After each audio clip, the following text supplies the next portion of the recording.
नौजवान और आप देख रहे हैं SPN9 न्यूज़। महाराष्ट्र में जहां पर कुर्सी का खेल देखने को मिल रहा है, वहीं पार्टी के चिन्ह का खेल देखने को भी मिल रहा है। ये कमान किसके हाथों में जाएगी, किसने किसके हाथों से कमान छीनी, ये महाराष्ट्र में ये खेल सबसे ज़्यादा चर्चित नजर आया। जैसे कि जब यहाँ पर शिवसेना की कमान जब एकनाथ शिंदे हड़प लेते हैं और भारतीय जनता पार्टी के साथ मिलकर वहाँ पर मुख्यमंत्री की शपथ ले लेते हैं, उसके बाद यहाँ पर सुप्रीम कोर्ट में तमाम याचिका शिवसेना के उद्धव ठाकरे लगाते हुए नजर आते हैं, दाखिल करते हैं याचिका और कहते हैं कि यहाँ पर धोखाधड़ी हुई है। मेरे तमाम मंत्री विधायकों को एक तरीके से गुमराह करके एकनाथ शिंदे अपने पाले में ले गए और यहाँ पर मुख्यमंत्री की शपथ ले ली।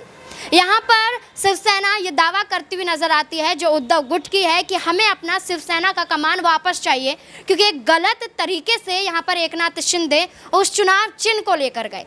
लेकिन अब जहाँ पर एकनाथ शिंदे उद्धव ठाकरे में लड़ाई चल रही थी, वही लड़ाई यहाँ पर अजीत पवार और शरद पवार के बीच में भी देखने को मिली। जब शरद पवार एनसीपी की कमान उनके हाथों में थी और एनसीपी में यहाँ पर अजीत पवार शामिल थे, जब तक ये चाचा भतीजे की जोड़ी देखी गई थी। लेकिन जैसे ही अजीत पवार ने खेल किया और भारतीय जनता पार्टी में शामिल होकर उप मुख्यमंत्री के पद की शपथ ले लेते हैं, उसके बाद यहाँ पर शरद पवार अपनी आवाज़ उठाते हुए ये कहते हैं कि उनके साथ भी धोखा हुआ है। तो सीधे तौर पर उसके बाद ये मामला देखने को मिलता है कि धीरे धीरे करके अजीत पवार एनसीपी की कमान भी उनसे छीन लेते हैं। कमान छिन जाने के बाद शरद पवार चुनाव आयोग जाते हैं। चुनाव आयोग यहाँ पर गुहार लगाते हुए नजर आते हैं कि यहाँ पर उनका एनसीपी का कमान उन्हें वापस लौटाया जाए।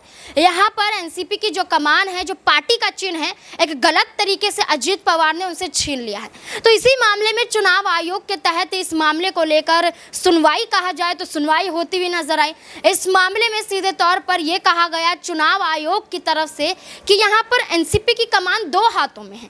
एक तो एनसीपी शरद पवार की है, एक एनसीपी अजीत पवार की है। इसमें इतना जल्दी फैसला करना उचित नहीं हो पाता है, हमें दोनों ही पहलुओं पर बातचीत करनी जरूरी है।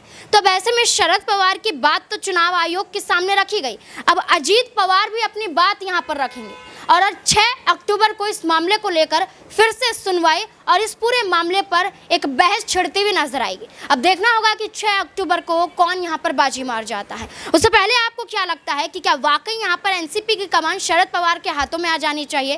क्या है आपकी राय? कमेंट बॉक्स में ज़रूर बताएं। धन्यवाद।